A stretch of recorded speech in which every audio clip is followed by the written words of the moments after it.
You are now watching the Quarterly Review Replay featuring Dr. Debi Dalton, sponsored by the Medical Association of Georgia. All right, we'll just go ahead and get started in the interest of time for those of you who joined us. And I'm Debi Dalton, and I am the president of the Medical Association of Georgia. We are recording this, so it will be available on the MAG website later on if you want to reference it later on or tell your friends about it if they couldn't join us today. Great. All right, so I'm going to start with a few updates, especially things that are going on down at the Capitol. Of course, lawsuit reform has been a hot topic, and we had a little bit of a windfall with the governor offering up at least 9 different things that would help make our practices a little bit better in the state of Georgia, or hopefully a lot better in the state of Georgia. So SB, the state Senate Bill 68, there's been lots of hearings in the last few weeks since crossover, which was March 6th. So what happens, they went to the Senate side, and then after crossover, it goes to the House side, and they have to vote on it. And then if it passes there as well, then it goes to the governor to sign. So both Brent Walker, our legal counsel for MAG, and Dr. Brett Cannon have testified for it. And Brett actually was there on Tuesday, very late in the evening, testifying at the hearing. So we're anticipating a vote probably either tomorrow. Actually, probably not tomorrow. Tomorrow's Friday. They usually don't work on Friday. But next week, hopefully, it'll go for a vote, and we'll see how that works out for us in the state. Also, scope of practice was an issue, and the CRNAs have been pushing for independent practice, and it was defeated. So we've been happy about that, but we need to stay on guard because they can sneak in some verbiage into some of the other bills that are still going through being deliberated. So our lobbyists are kind of keeping a close eye on that to make sure that it's not snuck in there. Also, SB 5, which is a bill that Kate Kirkpatrick was sponsoring. It's the prior authorization gold card bill. It passed in the House Insurance Committee, and now it just needs to pass on the House floor and then be signed by the governor. And then maternal health is always a priority for us as well. And today was Maternal Health Awareness Day down at the Capitol. But House Bill 352, it covers continuous glucose monitors for Medicaid recipients with gestational diabetes, and that was passed in the Senate Health and Human Services Committee, and now it just needs to pass the Senate floor and be signed by the governor as well. So that's a little bit of an update what's going on legislatively. And now I'm going to introduce our guest for the night. Her name is Dr. Susan Blank. She has over 20 years of experience in the field of addiction. After obtaining her medical degree from the Medical College of Georgia, she completed a residency in psychiatry and neurology at the Sheppard Pratt Hospital in Baltimore, Maryland. She also received training in forensics at the University of Virginia. And because of an interest in addiction, its diagnosis and treatment, she undertook specialized training in addiction medicine at the Talbot Recovery Campus under the direction of Dr. G. Doug Talbot. Recognizing that most effective treatment for a patient with a disease of addiction involves the whole body, she obtained additional training and completed a fellowship and advanced fellowship training in anti-aging and regenerative medicine. Dr. Blank is currently medical director at the Georgia Professionals Health Program. So we're going to be talking about the PHP. As most of us know what it is and have heard of it. And thank you for joining us today, Dr. Blank. I really appreciate your time. So why don't you go ahead and talk to us about the history of the PHP and what its purpose was and why it was started? Well, the concern about physician health goes way back, actually, probably before many of our listeners were born back in 1958. The Federation of State Medical Boards had a publication where they talked about that impairment by physicians with either mental illness or drugs and alcohol was becoming a disciplinary problem. And they asked for a model that could be replicated in the various states to provide, they called it probation and rehabilitation for physicians so that they would be able to continue to practice, but that they would be safe to do so.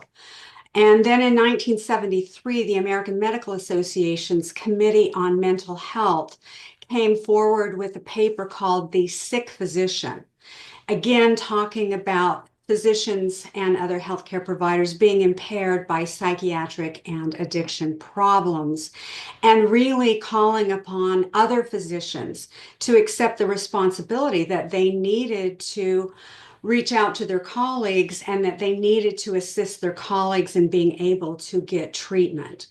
So the concern for physicians and the desire to find help has been around for a long time.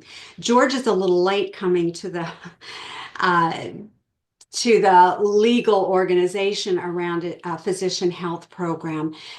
And part of that goes back to Dr. Talbot, because he was really the pioneer in saying physicians need treatment. And he founded first Ridgeview, and then MAR, the Metro Atlanta Recovery Residence, and then Talbot. So when I was working at Talbot, we worked directly with the medical board, and we were both the advocate and the monitor, which was a very complicated dual role.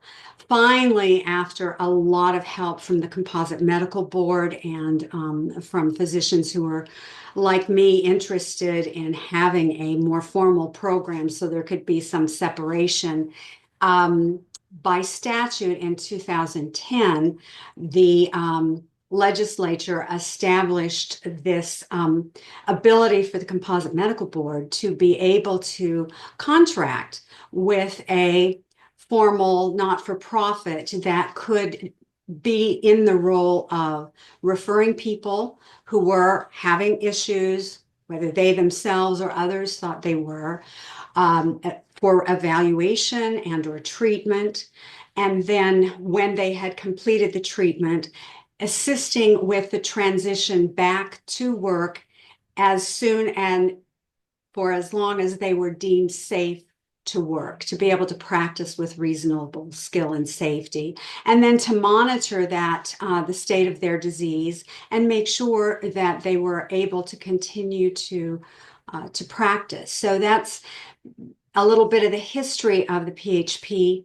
That original designation, that original statute, said that the participants themselves were going to fund it. And so that's created some issues that I think we're going to talk about a little bit later. But this whole idea that we do have issues, and we, under our Medical Practice Act, one of the things that we are required is if we are, as physicians, are out of practice because of impairment that makes it unsafe, whether it's physical, mental, or substance use, that we are supposed to report that to the medical board directly, unless that person reports to Georgia PHP.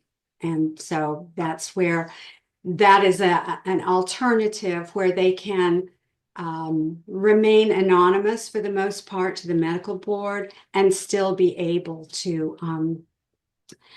obtain appropriate treatment and to be able to practice safely. So that's a little bit of the history in a nutshell. Thanks for that. Before we go any further, I want to remind the audience that if you have any questions as we move along, please feel free to put them in the chat. You can put them in now. You don't have to wait till the very end. And we will monitor the chat room and get to your question towards the end a little bit. Okay, so you don't have to wait till the very end for Q&A. If you want to pop something in that you're thinking about, go ahead and pop that in there, okay? All right, so that's very important that we continue to keep our physicians practicing and keep their licenses.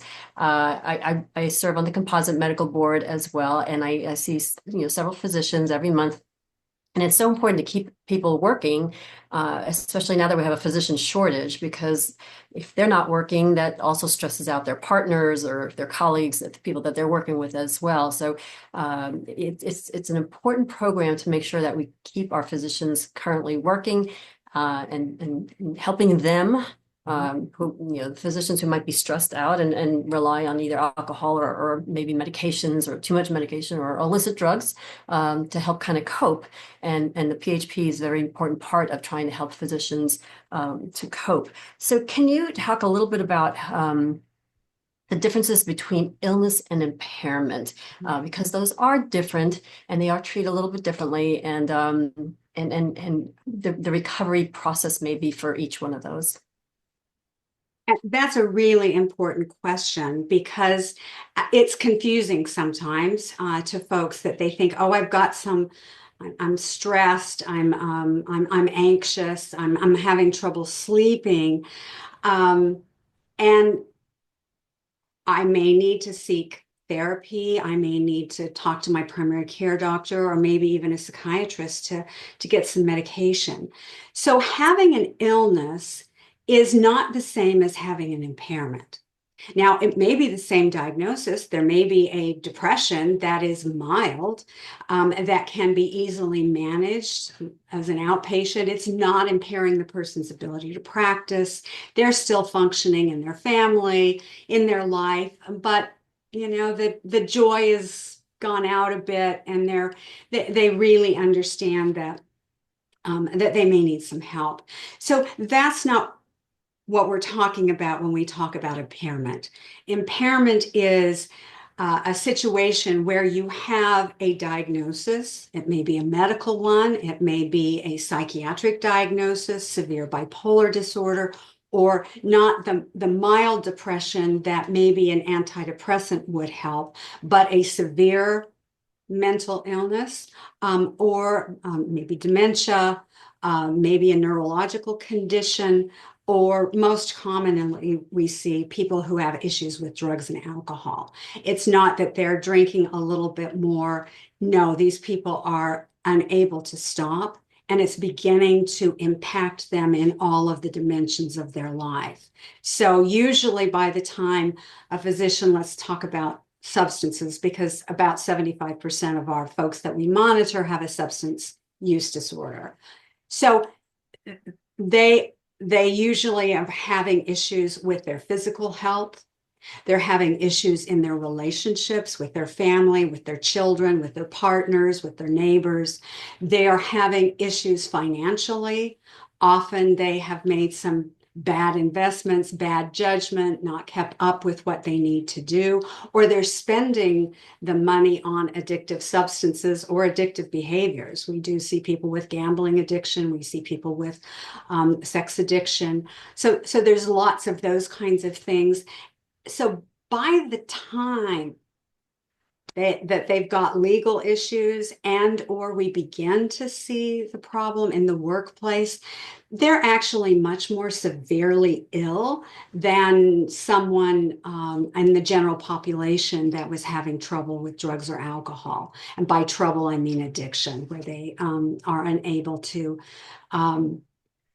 discontinue use, and that they continue to use in spite of consequences. So this is what we're talking about: people that now are not showing up for work, that are making medical errors, that are having problems with lawsuits, that are creating confusion and difficulty in the workplace, and we're seeing patient complaints and family complaints and other staff members and bizarre behaviors. So this is the kind of person that usually gets referred to Georgia PHP, and these are the kind of people that do have a treatable illness almost all the time that can actually be improved, but they need significant help, and it's not something that is safe to do while they continue to practice.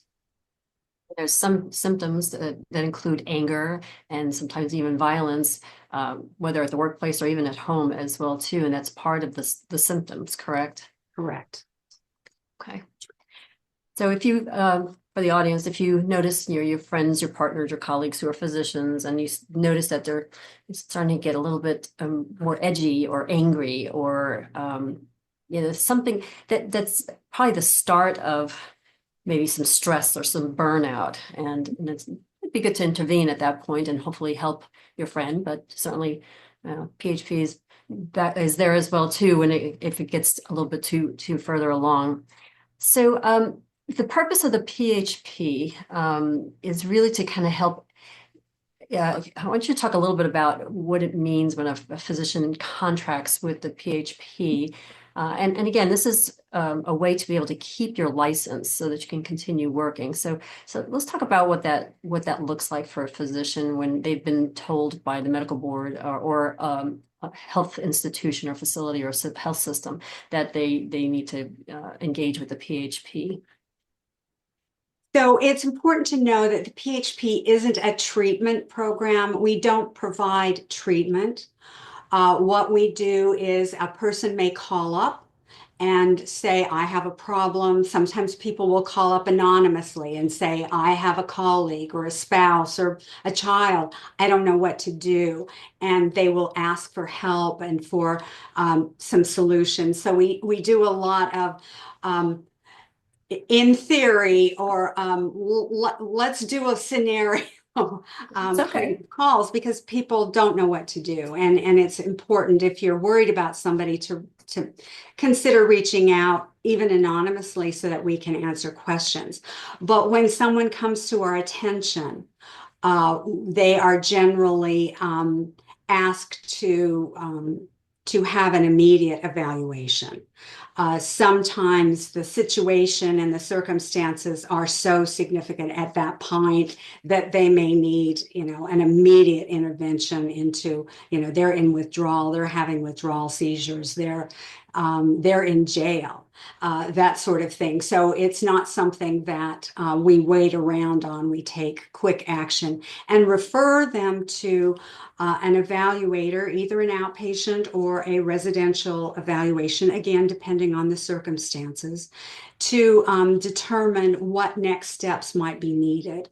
That team evaluates them very thoroughly, and it's a team that needs to understand the level of functioning that a physician has. For example, if neurocognitive testing is suggested by the clinical presentation, we need neuropsychologists who understand what it takes to function as a physician, and they have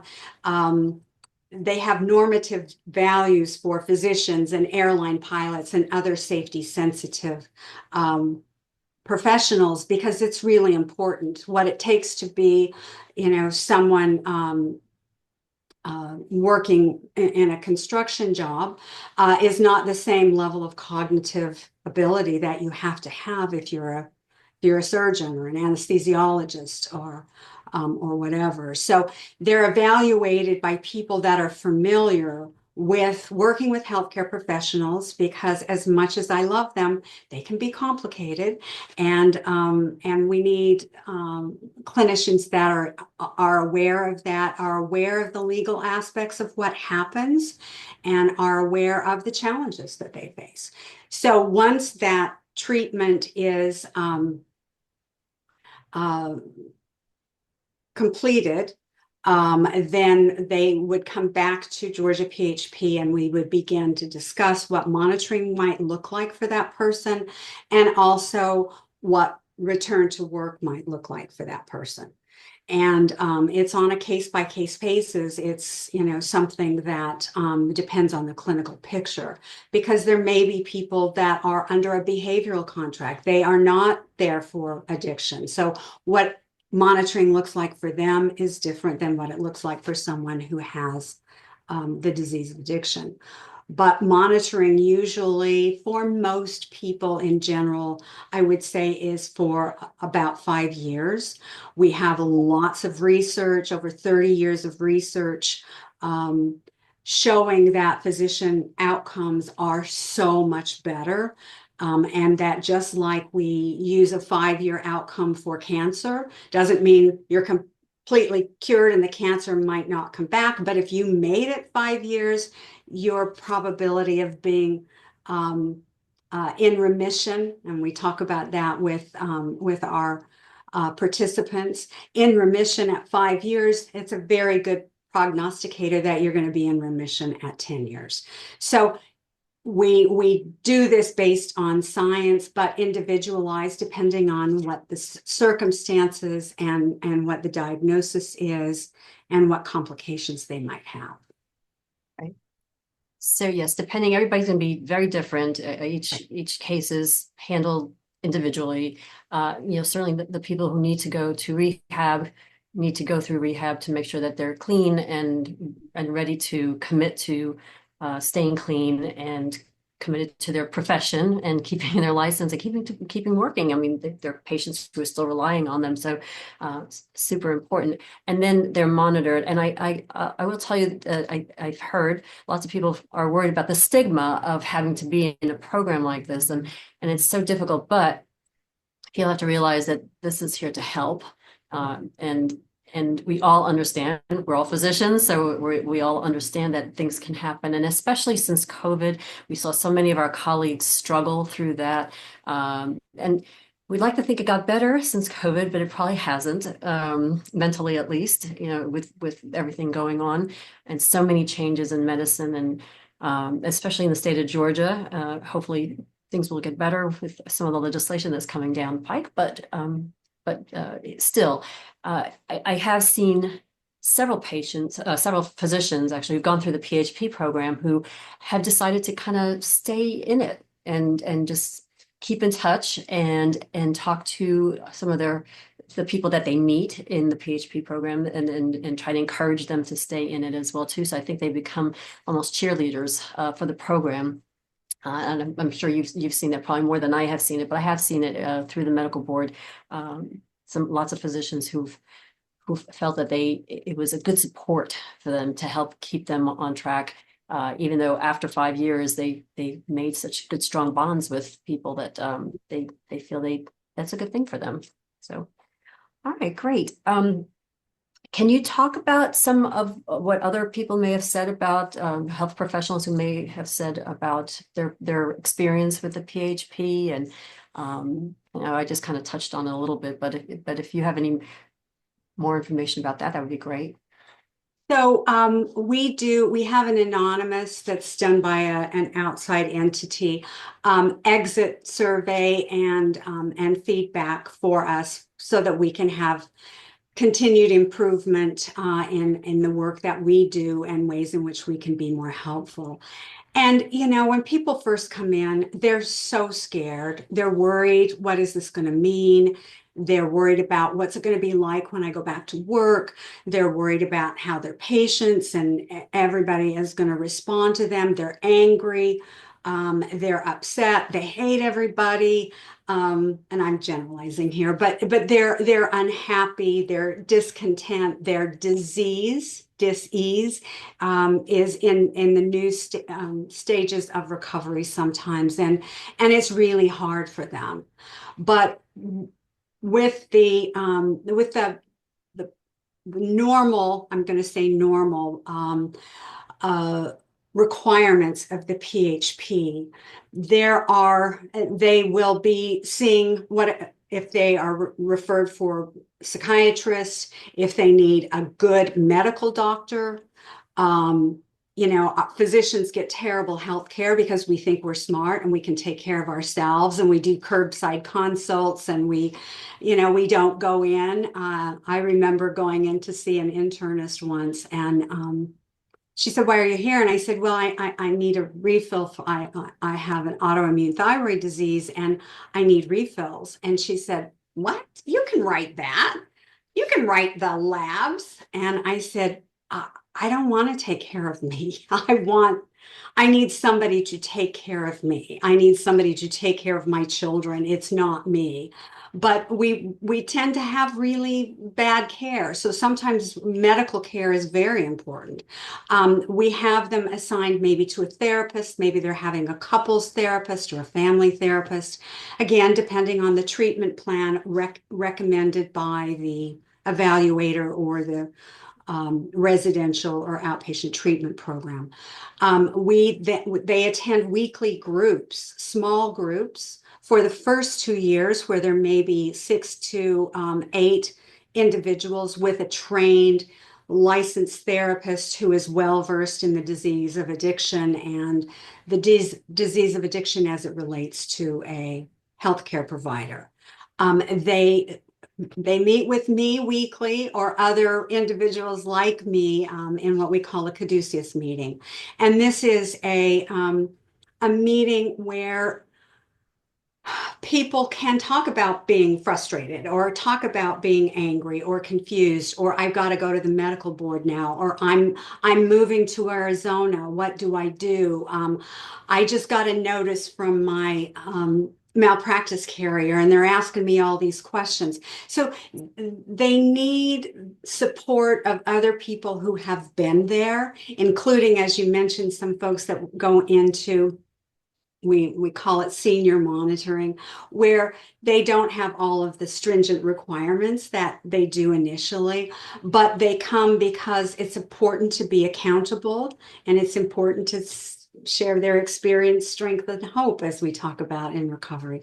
So they do these kinds of things. They have random urine drug testing, and many of them have to log in. Most of them have to log in every morning and see if it's their day, and then figure out how they're going to work their schedule to get the drug testing. But that accountability and that therapeutic interventions of the small group and of the larger groups, and of the interaction with their healthcare providers, their psychiatrists, their therapists, their couples, family therapists.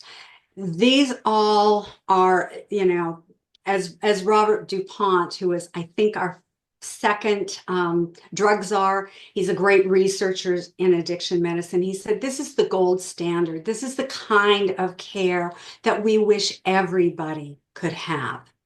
Because as we see people work through their initial fear and resentment, and learn new coping skills to deal with their stress and their frustration that don't include self-destructive things like drugs or alcohol or addictive behaviors, as they begin to see that their life is better, that they're healthier, that they're respected by their colleagues, that their patients really care, and that they care about their patients again, that so many of the things that made life very difficult now have been have evaporated, so to speak, in their recovery. It's not that life is great and they don't have problems and that people don't still yell at them, but the idea that they are healthy, happy, and have the ability to live a sober, recovering life. And they are very grateful. I have the best job in the world.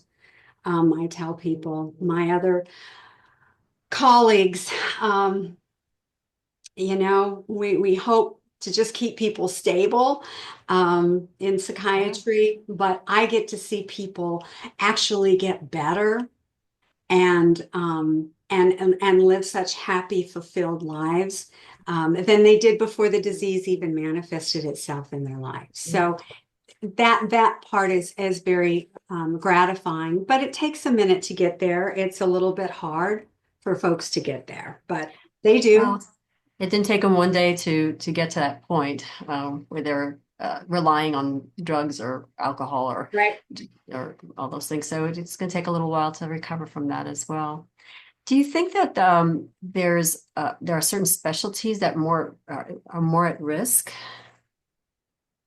Well, we certainly know that when we look at who is in professional health programs, who shows up for treatment, there are certain professions that are overly represented.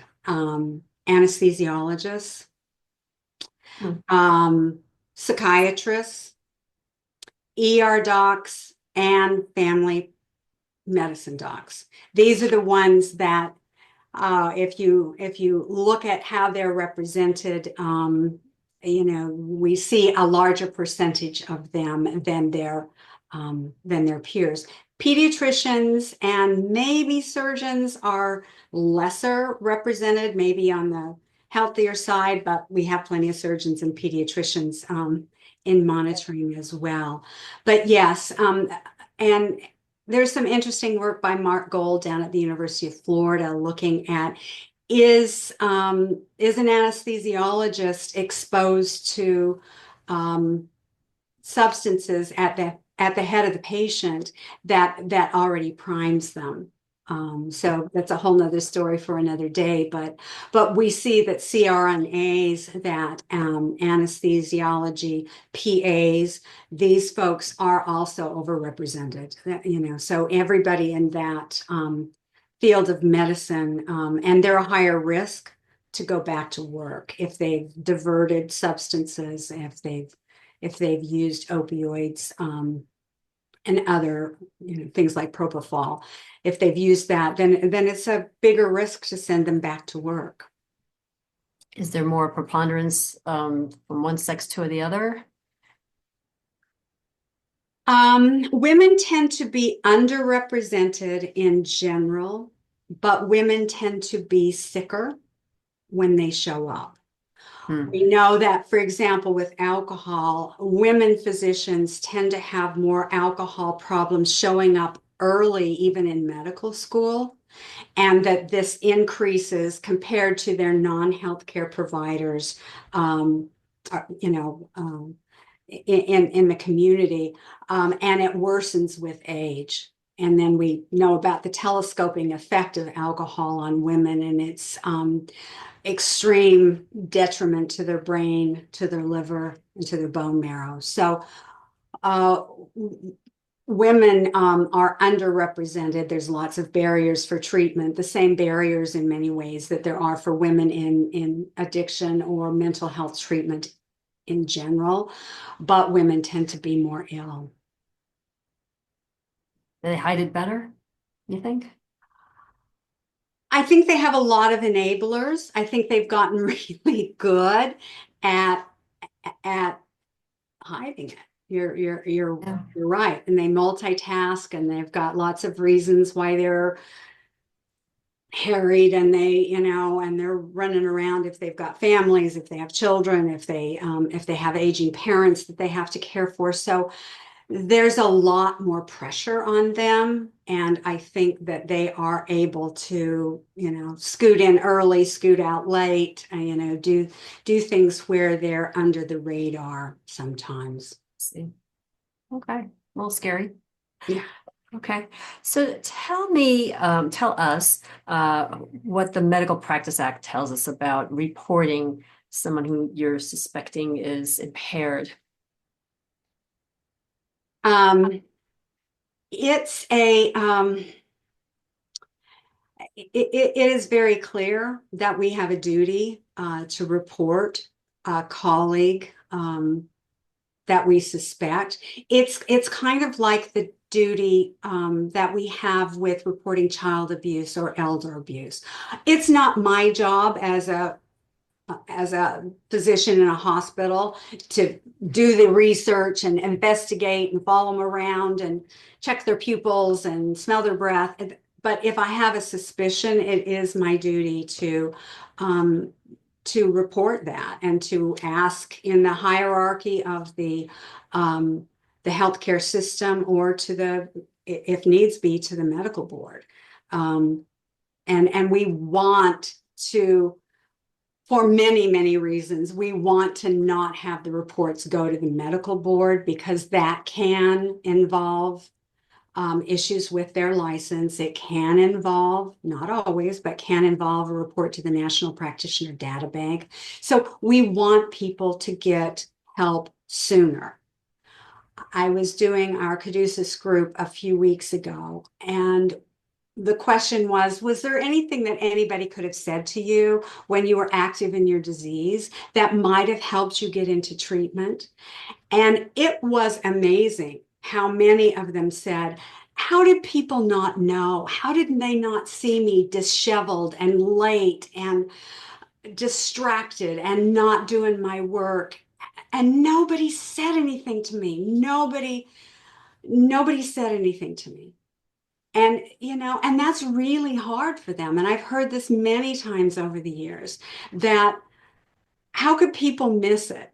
They were in denial themselves. So they, they weren't asking for help, but they were just really confused that so many people in their life just, they'll get better. Bad night, tough weekend, bad call.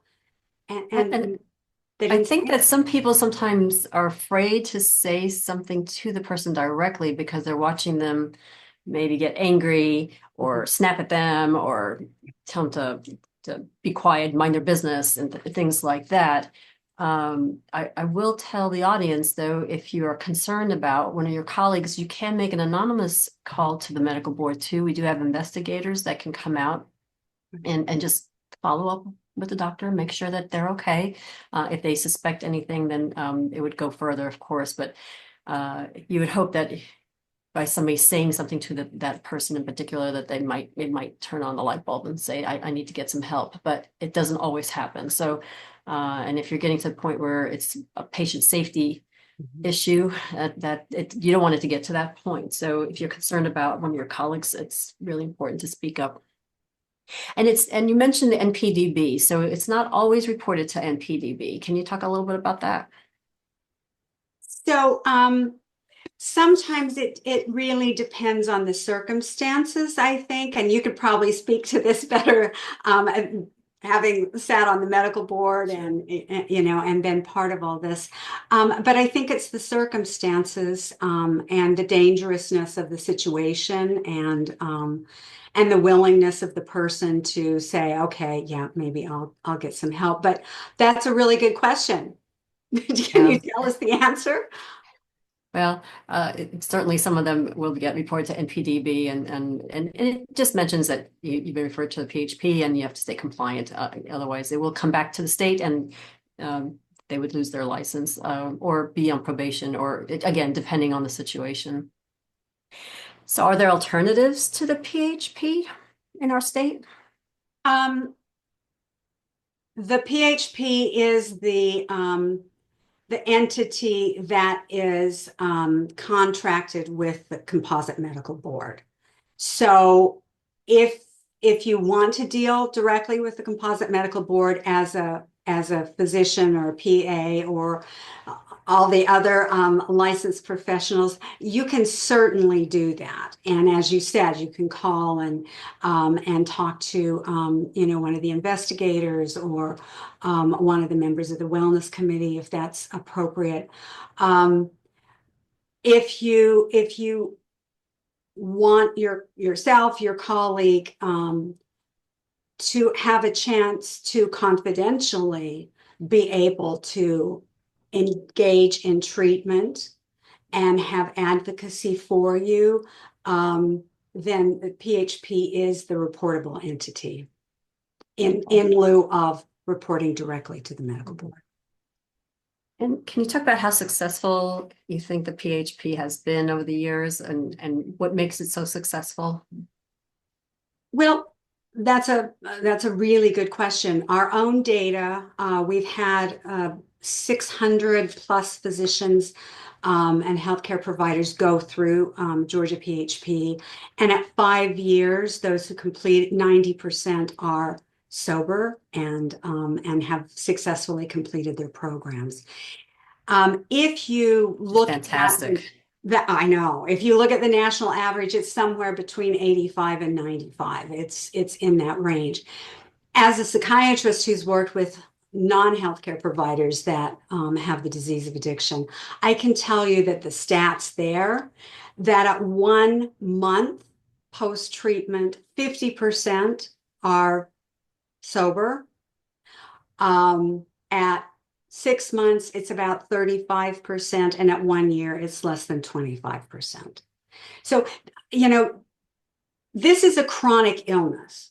And as we all know that work in healthcare, chronic disease management, having people in accountability programs where you have a continuous glucose monitor and you're checking it and your doctor can see and you manage that chronic illness, that person's going to do better than someone who doesn't have that accountability and doesn't have that treatment plan and doesn't have that support.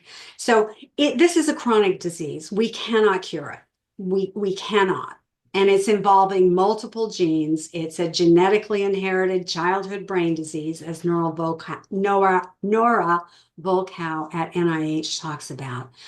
but it is very manageable and treatment works. But it's the kind of thing that it is a chronic disease, and there are, you know, relapses and remissions, and people need that level of support, because without the drug testing, a workplace monitor who is going to be, again, we're talking primarily about people with addiction, but there's a workplace monitor that sends in a quarterly report to Georgia PHP to say they're showing up, they're suiting up, there's no complaints, they're doing their documentation, they're getting along with everybody. They have their outpatient therapist, they have their monitoring physician who's an addiction psychiatrist or an addiction medicine specialist that sends a quarterly report. You have your group leaders, you have your random urine drug testing, you have your own self-report, you have your log of the meetings that you've attended. So there's a lot of work that they have to do. It's a pain in the behind, I'm not going to lie. It's expensive, but the success rate is so strong, and physicians are either in good recovery or they're dead or they're in jail, and I hate that. Since you mentioned expensive, I want to hit on this because it's really, really important that the audience knows this. So it used to be that all this would fall on the physician to have to pay for this monitoring and maintenance. But this year, the PHP did petition and lobby to legislators to get funding from the state. We were either the last state or one of the very few states that were not funded by the state. So, do you want to talk about that a little bit? Well, yes, the original legislation said that the program fees would be paid entirely by the participants. And that's very burdensome. It's expensive. If you're a physician and you're working and you're making your living, then is it onerous? It is. But is it doable? It is. We now also oversee the PAs, and we oversee veterinarians. These folks may not necessarily make that level of money. One of the good news about COVID is, as I said, we're taking on more students. The medical students, the PA students, the veterinary students, residents, and fellows. And these folks do not have this kind of money. And it's become very clear to the Georgia PHP board and the Composite Medical Board. And thank you personally, Dr. Dalton, for the help you've been with all of this. That this is not sustainable. We cannot meet all of our obligations, and our participants are not able to participate because of the cost. And I think that's a huge barrier to them being able to actually engage in this process that allows them to get the kind of care that they need to get back to their good, healthy selves, and to be able to continue to practice safely when they're ready to do so. We lose one physician either because they're burnt out and they leave the field, because they die of suicide or drug overdose, because they lose their license. That is such a huge public health issue, and that impact is so wide and for generations sometimes. So we have to have a healthy workforce. We have to have our physicians safe to practice, to take good care of their patients. And we have to have some investment back from our state. And our legislators, at least in the House, have heard that call and have responded very well. And I'm very grateful to all that have. And again, grateful to you, because I know you have personally knocked on some doors and pulled on some ears. Talked to a few people about it, but it's very important because, especially if you're going through rehab for a while and then you're going through this program and you have to pay for the drug testing and the psychologist and all those things. and you're out of work for a while, you don't have the money, and you have a family to support as well too. So this funding is going to be so important to help to help support those physicians and help pay for a lot of this. And we're going to see how that works out, and hopefully next year we can ask for a little bit more and really kind of cover all the costs. But we'll see how that works out. But we've got a good chunk of change for the PHP to be able to take care of the physicians in our state. Well, it is a little bit after 8:15. I'd like to take some time for people's questions. I do see some in the chat box. So, Josh, if you could read those questions and we'll go ahead and answer those. Absolutely. So, first question we had submitted in the chat says, how do y'all determine who is appropriate to resume practice, especially for substance abuse? How long do most take before they can resume practice? So that's a really good question. And as usual in medicine, it's individualized. In general, acute treatment is usually about 3 to 6 months. Some of that depends on the severity of the illness. Some of it depends on how much detox they may need. Co-occurring disorders. Now, do they have HIV? Do they have hepatitis? Do they have depression, anxiety? Were they in a car accident and now they've got a traumatic head injury? So there's a lot of things that go into it, and that's why we don't do it, but we refer to specialized programs that are familiar to working with healthcare providers and physicians in particular to be able to help make those determinations. And then, the return to work is there. Occasionally, I've had folks that have had such cognitive impairment, we've had to hold them out for a year until they can repeat neurocognitive testing. So it really is individualized, but I would say on average, it's about 12 weeks of a treatment and then a couple of weeks getting back into their community, back into home, meeting with all the wellness committees or whoever they need to meet with in their workplace, and then getting back to work is usually, about probably 3 to 4 months. Next question, Josh. All right. Telescoping in women with alcohol. What is the mechanism of action? I love this question, and I didn't pay anybody to do this. Very interestingly, women in our stomach are missing alcohol dehydrogenase, which is an enzyme that men have actually in their mouth and in their stomach that begins to digest the alcohol. For women, whatever they're drinking, that full dose hits their brain and their liver before it starts to be metabolized.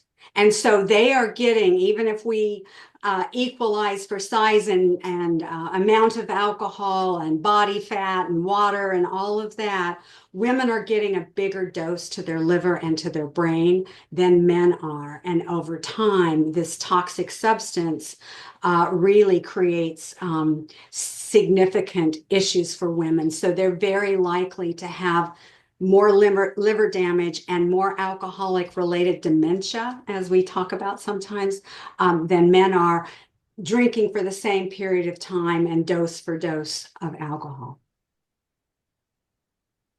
Next question, Josh. Great. How do we refer a colleague to PHP? So there can be a couple of ways. One would be you can make an anonymous call to PHP. You can ask the person to self-refer, and sometimes when the cat's out of the bag and they realize that other people are aware and that this is causing problems and that that a report may be made. Many times people are willing to call up themselves and say, okay, I do have a problem. You have to remember, many of them are denial. This is part of that, many psychiatric diseases, but particularly addiction. But many of them are also so scared and they don't know what to do, and they don't know about PHP, and they don't know that it's an option. And they have great relief when a colleague says, I really think, call this number, or I'm going to call the number.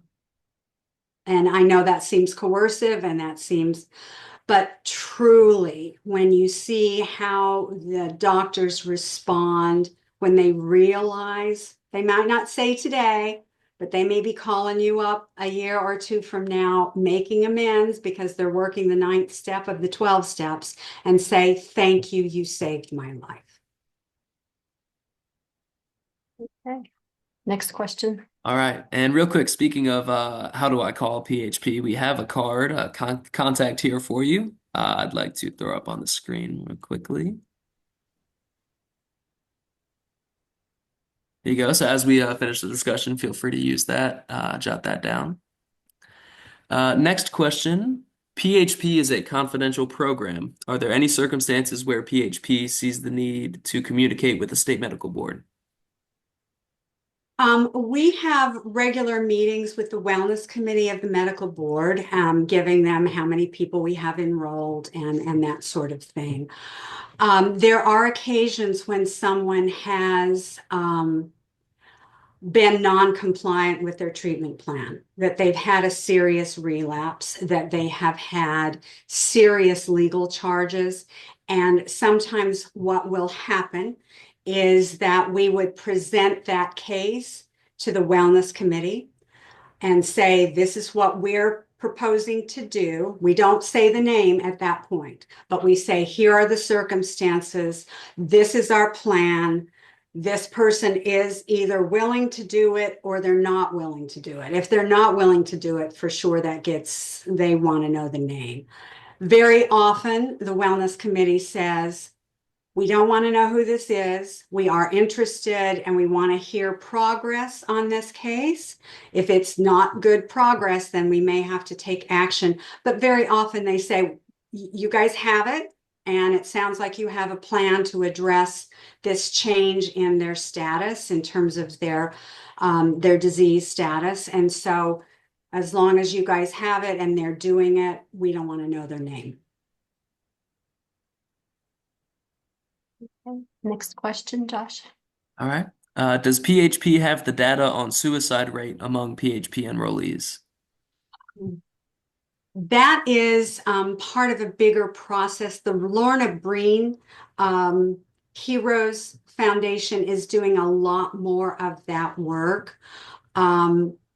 So I can tell you that we have some, very few, I think 2 that I'm aware of over the years I've been involved. Now, that's not the official data, and I can't tell you that for sure, but we are part of a study that is looking at national suicide rates among physicians, because depending on who you read, it's very different, anywhere from 400 or 500 a year to 100 a year, and that's a pretty big difference. So we're trying to get that data, and the Lorna Breen Foundation, the Heroes Foundation, is a very important one. And in fact, our executive director, Robin McGowan, is going to Washington on Tuesday to attend a national meeting of this conference, because we take this very seriously. It is horrible to lose a physician in any event, but to lose a physician by suicide is unbelievably painful. Next question. Why not refer all of the cases to PHP first, then have PHP refer to the composite board when indicated? In an ideal world, that would happen. In an ideal world, that would happen. And so I thank Dr. Dalton for this opportunity tonight, because the more people understand, I know it's not pleasant, and I know no one wants to go to treatment, and I know no one wants to be out of work because they're ill. But this is a tried and true. We're a member in good standing with the Federation of State Physician Health Programs, and in fact, Dr. Early, who's our emeritus medical director, was president of that a couple of years ago. So we are following the standards set forth by the Federation, and we are trying very hard to continue to improve. So in an ideal world, I hope people won't be scared, but will be able to to take that leap of faith and get some help, because at the end of the day, they do know they need it. And it's hard for physicians to turn around and say, I think I need help and I'm going to go to the PHP. And I think what happens most of the time is something bad happens, there's a bad outcome, and it gets brought to the medical board. And that's when we find out that there's a problem with this physician, and then we actually refer them over to the PHP instead. I see another question in the chat. Yep. What suggestions do you have for educational institutions to help teach prevention strategies and self-awareness? Well, that's one of the responsibilities and the pleasures of working at PHP is that we do educational programs. We are happy to talk to residents, fellows, departments, grand rounds, specialty organizations, whoever has healthcare providers who need to hear. We do that. There's also a lot of resources on our website, gaphp.org. And there are also a lot of resources on the Georgia Composite Medical Board website. They have a lot of really good information. MAG has very good information as well. So there's lots of places that you can get the information, and there are plenty of people that will be happy to share that with you, because we really want a healthy workforce. For sure, we want to help our colleagues. We all know how long it took for us to become physicians, and such an investment to make sure that they're well again and out there working, and especially with the physician shortage as it is right now. I think it's really important to keep us all working. Great.